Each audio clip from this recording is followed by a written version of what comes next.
Good afternoon, I'm John from Into Boxing and Happy New Year. I'm here with Scott Lawton at the Impact Gym. We're here to talk about 2018.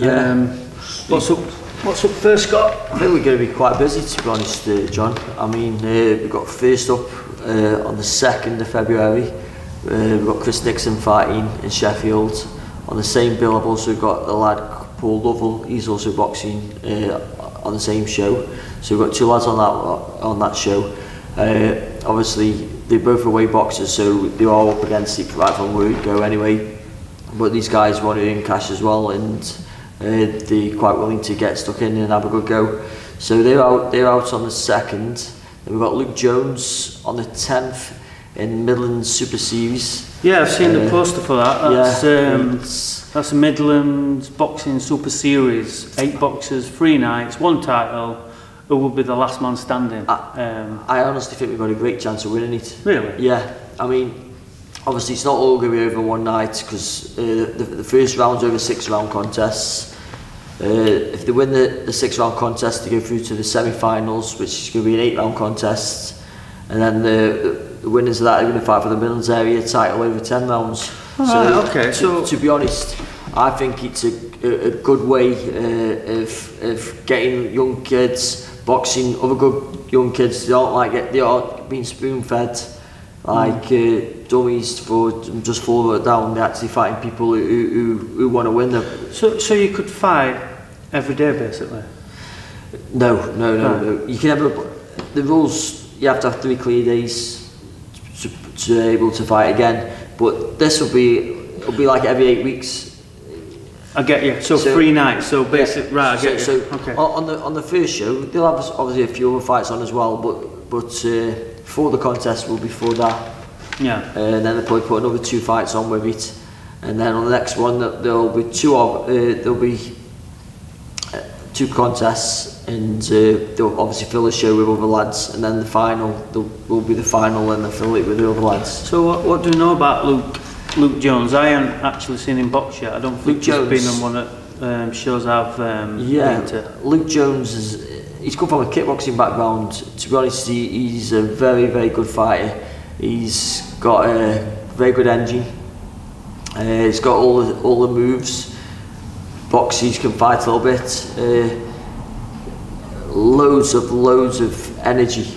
And to be honest, I really genuinely think we've got a good chance of winning this. I mean, his first contest is a guy called Ricky Summers, who is a very good competitor anyway. To be honest, everyone who's in this tournament could win it, because obviously the Midlands boxing, they fight for their belt, and it's something is a privilege. So they aren't going to put people in that competition who are not worthy to fight for the Midlands area title. So everyone in that competition is worthy for a fight for that title. Is anybody within them got the actual title at the minute?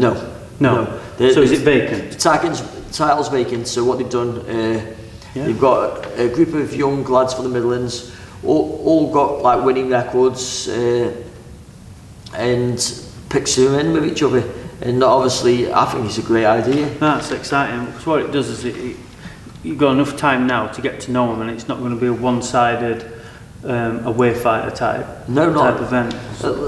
I mean, they haven't said they have to sell tickets, but people will buy tickets for this anyway, because if you're fighting, you've got a chance to win for the Midlands area title, which, let's face it, that's the next step to the English.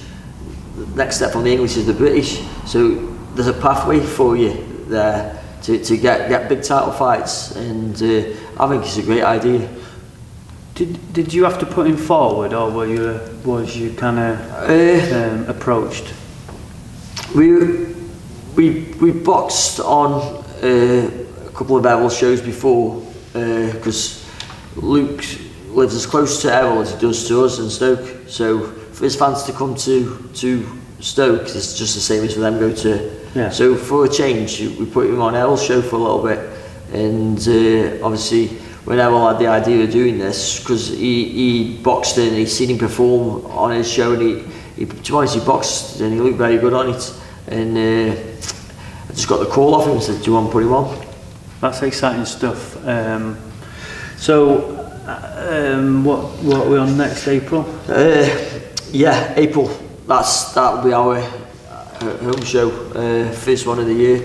I mean, a lot of people try and get them in March and stuff, and to be honest, March is the better month to run your first show of the season, but everyone else gets their shows in for that time, so there's a shortage of opponents because all the away boxers won't be on the big shows so just putting it back into April gives people time to get a bit more money in their pockets, because obviously Christmas has just come over and it's an expensive time of year. So is it going to be the usual lineup of what we've seen on the last two things? Yeah, well, it's hard really, because we've got a few lads who've been missing with injury. We've got Christian Hassel, who's been out for a while, but he's definitely on his way back. He's back in the gym. We had Rob Fletcher, who broke his elbow, and he's been doing a little bit of moving around now, so he's possible for this one as well. And we've also had Josh McClellan back, who he did his ligaments in his leg, so he's already told me he definitely wants to be boxing. So it could be a 7-card show, it could be a 10-card show. We'll just see where their fitness is and their rehabilitation comes through, if it's all done in time. Like, well, if we're invited into boxing, we'll do the build up to it. As of last time, it's all about Stoke and surrounding area to try and kind of promote these professional boxers, with the hope that one day one of these guys will be walking down the ring. I really believe we're going to get a lot of champions come out of Stoke, not just British champions. I think we'll get lads to go on and win even more than that. Obviously, the main thing we've got to do is make sure we get shows put in Stoke, and the lads can get out boxing in front of the fans and get a fan base. And then obviously everyone wants to get their lads with either Matchroom or Frank Warren on a big TV show. And obviously doing these little shows, this is like setting a platform for what we want in the future. Because ideally we want them on like a Matchroom show fighting for a world title. Definitely, and you know, that's our dream, to actually see these fighters progress from small town Stoke to world stardom. Without a doubt. Hopefully, we've got a lot of remembered. We definitely remembered. We've got a lot of kids out there who Muhammad Ali always said, if your dreams don't scare you, they aren't big enough. And our kids, like especially Cash, he's dreaming for the stars. He's going to go far. Yeah, I mean, why not? What's the point of getting up every day running when you don't believe? Obviously, that's what the coach is for, to actually keep the fighter grounded and controlled. But so that's happening in February. I just want to quickly just announce a fight which I've heard about today in February, before I skip the actual month, which is Andy. Oh, Andy Keats. Andy Keats. He's boxing Morris. Boxing Morris for the. I think it's. I don't think it's a world title. I think it's an intercontinental title, but that will give you a stepping stone to something else. So he'll probably be the underdog in it. But Andy Keats has been underdog quite a few times now, and he was in his last fight. I think he fought for the Midlands area title, was it? And he come through that well, and he put the kid down a few times, and he beat the kid on his own ground. So I can't see why he couldn't do it again. Really. It's great news for Staffordshire and the local area. I mean, especially Leek. I mean, I've got a connection with Leek, as in it's strange really, because obviously Andy Keats isn't with us. He's with Fight Factory, and we do our stuff. And anyway, I put it in our group, because we've got like a group chat on WhatsApp, and I put it in the group and just said, do you want to go watch Andy Keats box on that Frankie Gavin show?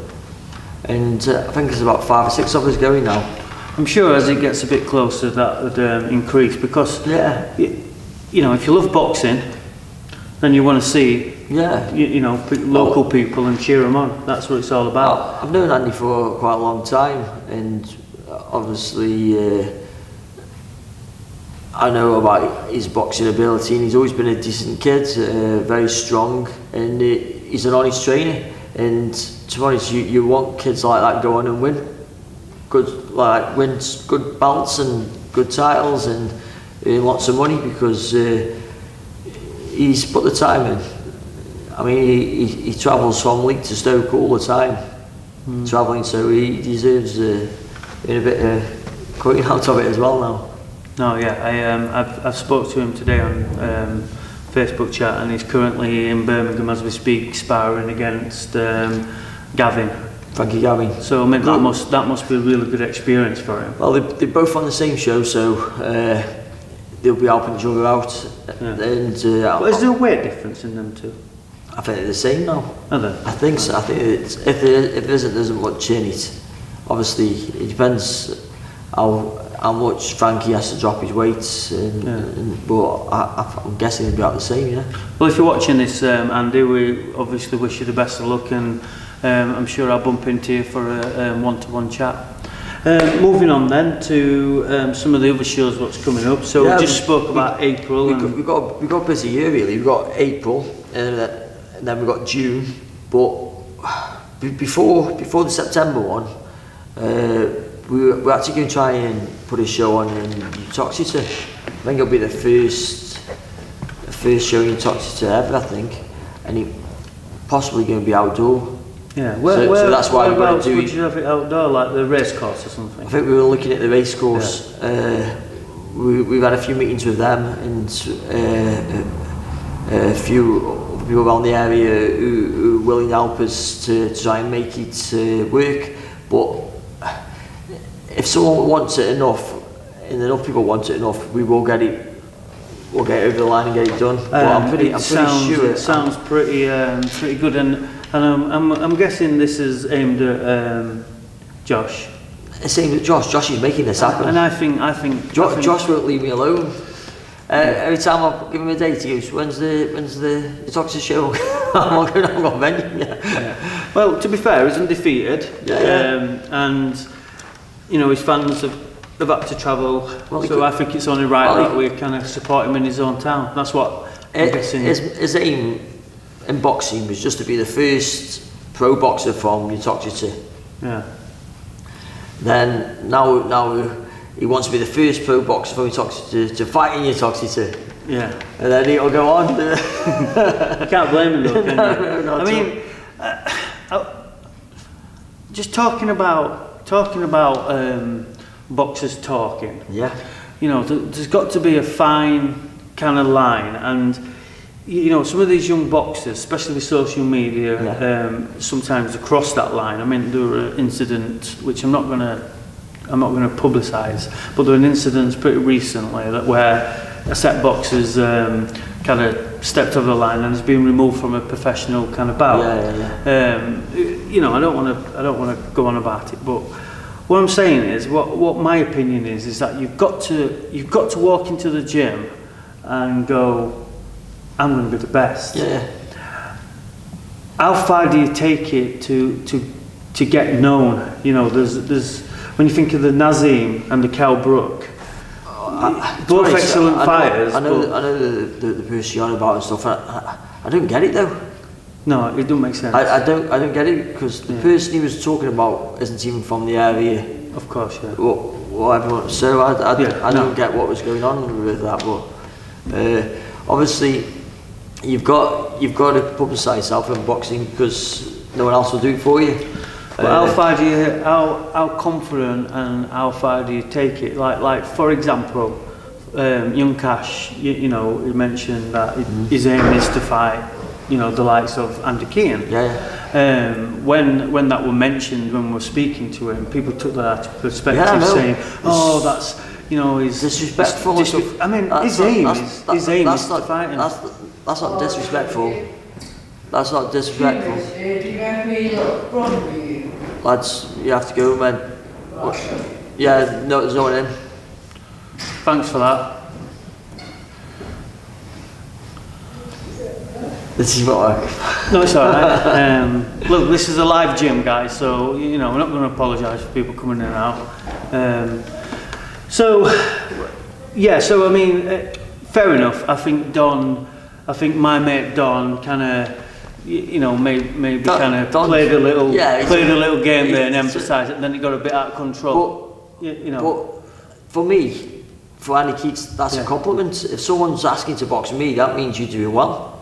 Now, if no one wants to box you, it means no one wants to box you. I'll just make it clear as we stand. He never says he wants to box him tomorrow. He says the aim is to become. Obviously, at the time, Andy Keats just won the Midlands area title. Yeah, I mean, to be fair, I spoke to Andy Keats because I was there, and afterwards when I was getting those messages, and they were like, he's like, any publicity is good. He just yeah. So there were other people really. It didn't affect him in any way whatsoever. No, he's quite relaxed, chill, nice guy. There's other people who were up in arms about it. Yeah, well, that's my point. My point is that you know, things can easily jump out of control with social media, and it's just a matter of, you know, do you try and educate these young boxers? Because bear in mind, these young boxers are representing your gym. Do you have any kind of, as well as training them and as well as teaching them,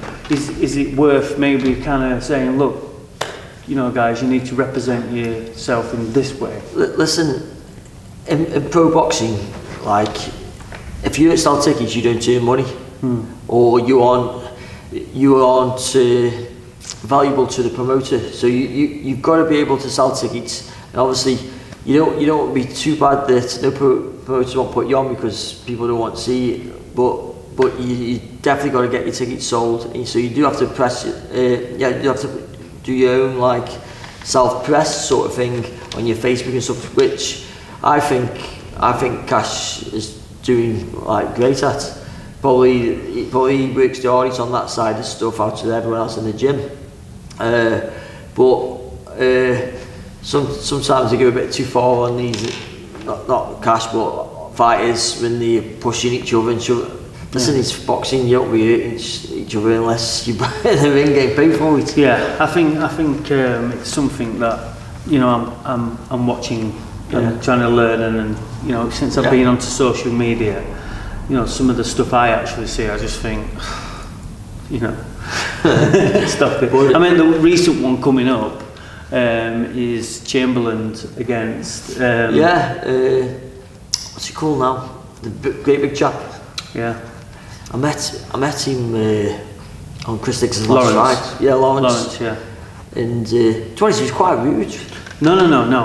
You know what, Lawrence? I said to him, I only had a joke with him. I said, "Were you boxing Joshua then?" He went, "Never." But he was a bit. You know what? To be fair, he was a bit shitty with me on that one. This is having a little cut, like. To be fair, I see him at press conferences, and he's one of the most laid-back people I've seen. He'll go sit around, you know, next to the press, and he'll sit there, and he's nice and chilled. You know, he's very approachable. If you want to have a picture of him, he did a photo and stuff. And he was what's saying. I think that's the thing when you first meet somebody. You have that one moment, like when I first met Cal Froch. He just come across rude, and it stuck to me. And then when I've met him before, I've known Cole. He's actually okay. I've known Cole. Well, when I was boxing in the amateurs and the championships, Cole was also the same year as me, and he was in the championship same time at ABAs and stuff.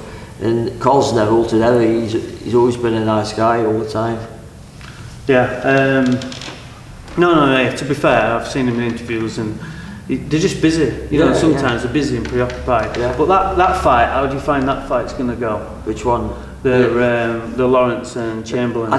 If I'm honest, I won't lie to you. I don't know much about Chamberlain. Yeah. But I'm guessing Lawrence is favourite. He's obviously got the promoter behind him and stuff like that. So you're going to have to go with him, really. Yeah. Also, there's some other good fights coming up this year from the kind of Matchroom and Box Nation. So it's quite good now because I feel like they try and outdo each other, if that makes sense. No, they definitely are trying. Which is pretty good show. So he's putting. So they're matching lads with proper fights, really, and obviously it's best for British boxing and the boxing fans. So if we kind of get the outdoor event, Yeah. obviously into boxing, we'll be filming that live for you. Yeah, it'll be, well, I haven't seen like an outdoor one unless it's a great big show. Yeah. So it'll be interesting. No, that sounds amazing. I mean, if we get the weather right and get the crowd right, that'll be the one, the weather. I suppose it's just trying to get the crowd. And then after that, what we've got, like the September one. We've got September, and then probably the last date of the year will be December the 1st. And I will just finish off, sort of see who's injured, who's not injured, and then we'll see who can get on it. But we definitely got 4 fights booked this year for the lads, and we possibly going to be 5. So we just got to try and keep them busy. But obviously it's hard because people got to pay money to watch them, and it's expensive for business, boxing is. So you can't do too many shows that people can't afford to go. So we try and give them enough break. Like last year, I remember seeing images coming out of the Gallagher's training camp. So plenty more sparring with the likes of Buckler and listen, all the better sparring the lads get, the better it's going to be for when they box. I mean, the Sunday we started already on Sunday. We got Rampton's coming down to spar Jamal again. Really? Yeah. Okay. I mean, he's just come back from the Europeans, I think. Did he go Turkey? Yeah. I think he win? He lost in the quarterfinals of him, but he's a talented kid. He is. No, that was the first sparring session I've ever filmed. And actually, if I'm honest with you, I was watching that other day, and to say that he was an amateur, he's a good kid. He's got. I can't tell you. I couldn't say, he does this great, he does that, but he does everything that good. They're good. Yeah. He's got a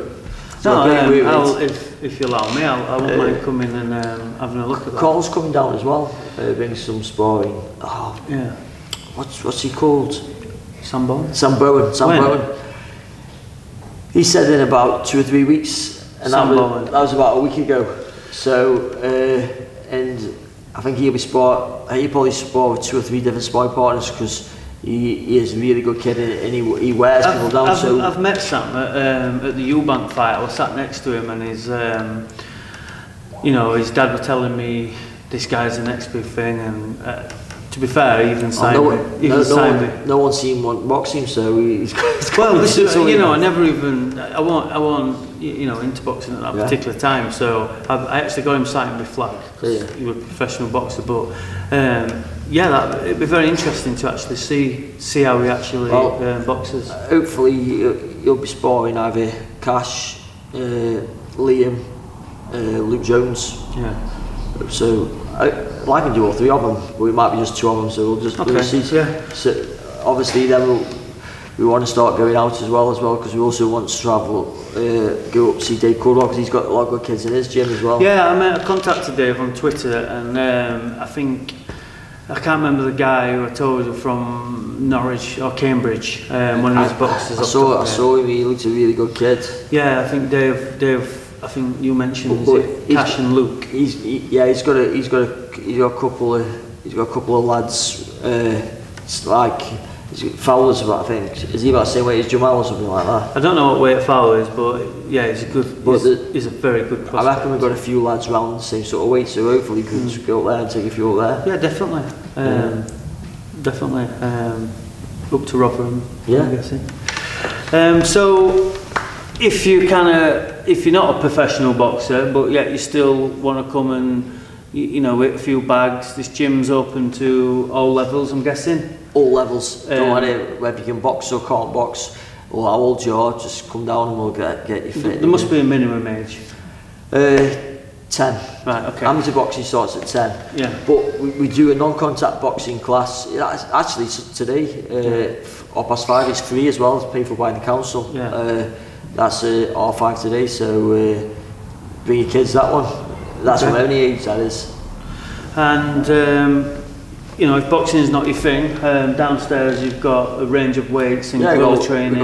We've got a weights room, and we do gorilla training there. It's like circuit training. It's really quite busy, and especially this time of year, Wednesday's class, we had to put another 8 stations in there. We had about 38 people in there, so it was pretty busy. Like, good. Okay, then. Well, this is Into Boxing catch up with Scott Lawton, looking at the 2018 year ahead. That is just a quick schedule, but I'm sure different kind of away fights will come up, and different announcements.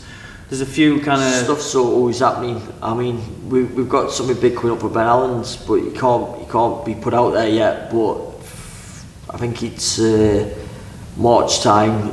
He'll be out, and he's something what he's going in is going to be good for him, and I think he's got a great chance on that as well. Yeah.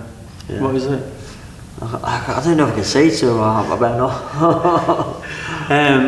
To be fair, he has told me about it, and it's very exciting. But like I said, we'll announce that when we're allowed to announce it.